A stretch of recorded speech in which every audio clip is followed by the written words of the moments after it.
Centers moved to deploy additional security forces in Manipur have been able to bring in some amount of peace in the state.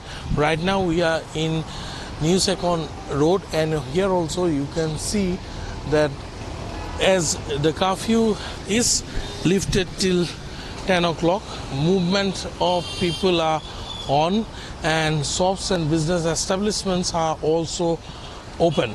However, the curfew order is still there and the curfew has not been lifted completely yet. Meanwhile, suspension of mobile internet services including VPN remains suspended till 23rd of November.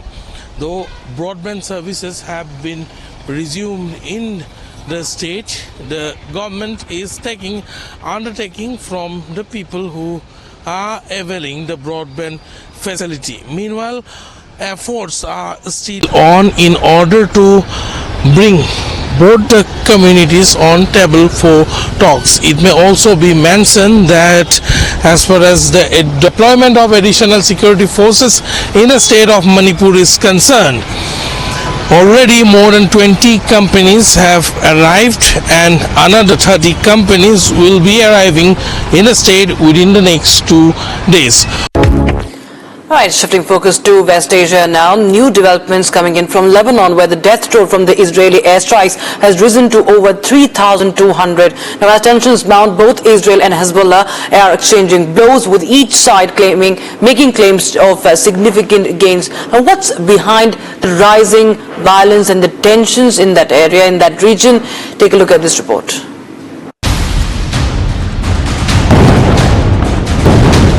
Over 3,200 dead and more than 14,000 injured as the airstrikes still continue in Lebanon. Israeli airstrikes have been hitting residential buildings in Lebanon. Meanwhile, a house in east of Beirut was also hit, in which 5 people died.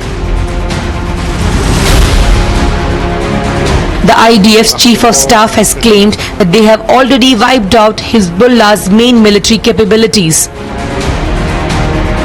He also mentioned that they have been targeting areas deep in Lebanon and along the Syria-Lebanon border, basically cutting off Hezbollah's weapons supply.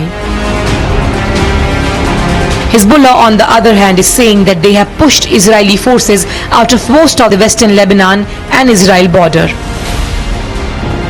Hezbollah also said that they have launched long-range strikes hitting 33 strategic targets inside Israel.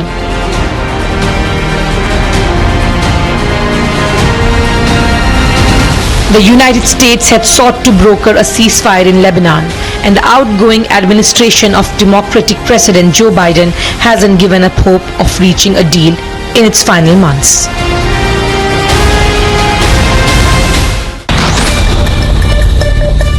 Alright, viewers, now news from the world of sports. Perth's unusual weather has thrown a curveball at the WACA head curator Isaac McDonald. Now, McDonald remains optimistic that the Optus Stadium surface will deliver its trademark bounce and pace.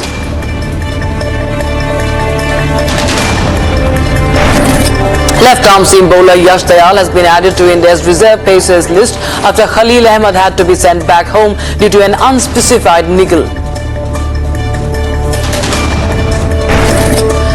The Kerala government announced that the Argentina national football team, led by legendary player Lionel Messi, will visit the state next year for an international friendly match.